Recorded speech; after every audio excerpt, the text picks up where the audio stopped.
ನಗರದ ಕೋಟೆ ಇತಿಹಾಸ ಪ್ರಸಿದ್ಧ ಶ್ರೀ ಸೀತಾರಾಮಾಂಜನೇಯ ದೇವಸ್ಥಾನ ಈಗ ಬಿ ದರ್ಜೆಯಿಂದ ಎ ದರ್ಜೆಗೆ ತೆಗೆದುಕೊಂಡು ಹೋಗಲು ಅಗತ್ಯ ಕ್ರಮ ಕೈಗೊಳ್ಳಲಾಗುವುದು ಎಂದು ದೇವಸ್ಥಾನ ಸಮಿತಿಯ ನೂತನ ಅಧ್ಯಕ್ಷರಾದ ಕೆ ದೇವೇಂದ್ರಪ್ಪ ತಿಳಿಸಿದ್ದಾರೆ. ಇಷ್ಟು ಪುರಾತನ ದೇವಾಲಯವು ವಿಶೇಷ ಪೂಜೆ ಪುನಸ್ಕಾರಗಳನ್ನು ಮಾಡಿಕೊಂಡು ಬಂದಿದ್ದರೂ ದೇವಸ್ಥಾನಕ್ಕೆ ಆದಾಯ ಬಾರದ ಹಿನ್ನೆಲೆ ಈ ಸಮಿತಿಯನ್ನು ರಚಿಸಲಾಗಿದ್ದು, ಮುಂದಿನ ದಿನಗಳಲ್ಲಿ ಎಲ್ಲ ಆದಾಯದ ವೆಚ್ಚದ ಲೆಕ್ಕಗಳನ್ನು ಪಾರದರ್ಶಕವಾಗಿ ಇಡಲಾಗುವುದು ಎಂದು ತಿಳಿಸಿದರು. ಅಧಿಕಾರಿಗಳ ಈ ಬೇಜವಾಬ್ದಾರಿ ಹೆಂಗಿದೆ, ಮುಂದ್ಗಡೆ 8ರಿಂದ 9 ಮಳಿಗೆ ಇದೆ.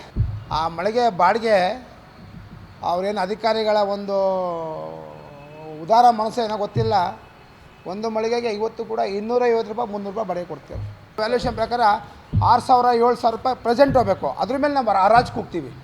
ಆ ಸರ್ಕಾರಿ ಸವಾಲ ಮೇಲೆ ಹರಾಜಿಗೆ ಹೋಗಿದ್ರೆ 7,000 8,000 10,000 15,000 ಈ ಥರದ್ದು ಹೆಚ್ಚಾಗ್ತೈತೆ.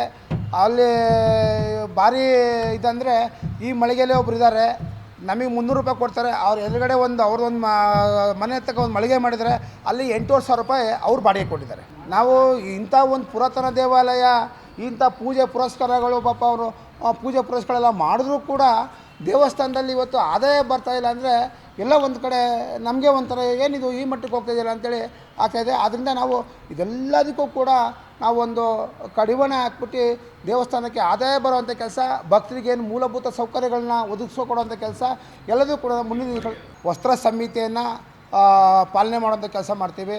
ಆಮೇಲೆ ಸ್ಲಿಪ್ಪರ್ ಸ್ಟ್ಯಾಂಡ್ ಇಲ್ಲಿಲ್ಲ ಒಳಗಡೆ ಬಿಡ್ತಾಯಿದ್ರು, ಅದನ್ನೆಲ್ಲ ಬೇರೆ ಕಡೆ ಬಿಡುವಂಥ ಮಾಡೋದು.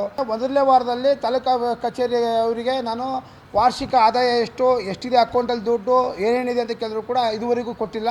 ಸಂಪೂರ್ಣವಾಗಿ ಏನಿದೆ ಆದಾಯ ಎಷ್ಟಿದೆ, ಖರ್ಚು ಎಷ್ಟಿದೆ, ಏನೇನು ಅಂತೇಳಿ ದೇವಸ್ಥಾನದ ವಿಸ್ತೀರ್ಣ ಎಷ್ಟಿದೆ, ಎಷ್ಟೆಷ್ಟು ಮಳಿಗೆದು ಬಾಡಿಗೆ, ಆ ಮಳಿಗೆಯವರಿಗೆ ನೀವೇನೋ ನೋಟಿಸ್ ಕೊಟ್ಟಿದ್ದೀರಾ ಅದಷ್ಟನ್ನ ನಾವು ಕಂಪ್ಲೀಟಾಗಿ ಒಂದು ತಗೊಂಡು ಅದನ್ನು ನಿಮಗೆ ಮುಂದಿನ ದಿನಗಳಲ್ಲಿ ಕೊಡ್ತೀವಿ.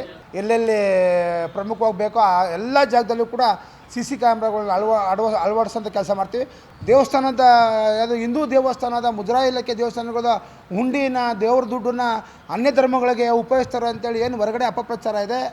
ದಯಮಾಡಿ ಜನರು ಭಕ್ತಾದಿಗಳು ಸೇವಾಕರ್ತರು ಅರ್ಥ ಮಾಡ್ಕೊಬೇಕು.